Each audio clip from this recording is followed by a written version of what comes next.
Straight to the point, you knew there was a curfew that was declared at about 10:30, 11 in the morning, and the curfew was meant to start at 4 o'clock, right? So at the first time, which was, there's meant to be total lockdown, and people are meant to disperse and be at home from 4 o'clock.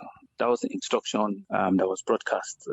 So at about 6 o'clock or thereabout, several appeals. When we realized that the Protestants at the toll plaza were still there, there were several appeals, from civil society, some of the parents, that we should extend the curfew time because some of them are insisting that, well, they want to go home now, or they don't want to go, but that we should just extend the curfew time. And so we graciously, communicated thereafter that, the curfew will be extended till 9 p.m. before we get the security operatives out.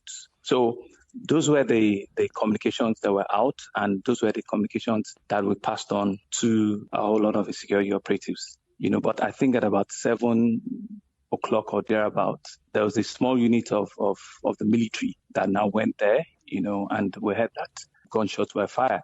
Initially we couldn't even believe it because we thought, no, people were not meant to be there, as in security operatives are not meant to be there till around 10, 11, so why would anybody be there now? Well, the army said it wasn't there. Was the army there or not? I think the footage shows that they were military. I think the footage shows that. I wasn't there myself, but I think the footage, some of the things people got on camera showed that they were. Why is the army denying it then? They don't report to me, and I wouldn't know why. The instructions were that they shouldn't be there until around 10 p.m.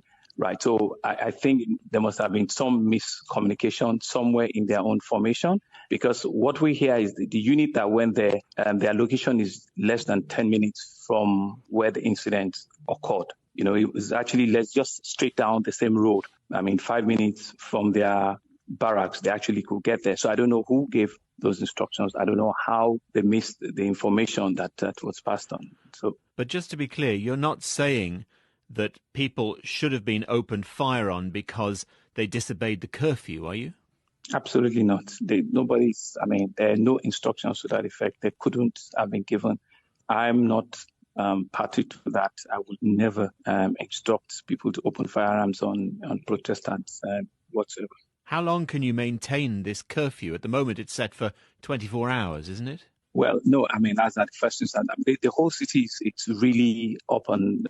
There's a lot of destruction this morning. There's a whole lot of. So I don't know for how long, but we will be reviewing on a daily basis. There's a lot of disruption, you say. How would you describe the current situation? Yeah, it's very tense. It's very disturbing. It's extremely very tense. It's a very, very unfortunate situation we found ourselves. We made every effort, and the reportage was clear over the last 4-5 days, to get the Protestants to join the panel of inquiry, to get the Protestants to form some conversations on the table where we all agree that the points that they've made are very clear. All of us are in support of it, but we needed to move the process of now ticking the box. We needed to move it forward. So those were some of the efforts that we have consistently made. I've been appealing, to them that there's a whole lot of livelihood of people that have been disrupted. People could not access their businesses. We're just coming out of a pandemic. Businesses, daily wage earners, there's no way they could get to work. Yes, you have all of the rights, and we've accepted, and we're with you on this. But please, let's draw some timelines, and let's give peace a chance so that we'll give government some time to be able to implement one. I think it was just only one item that was on their ask.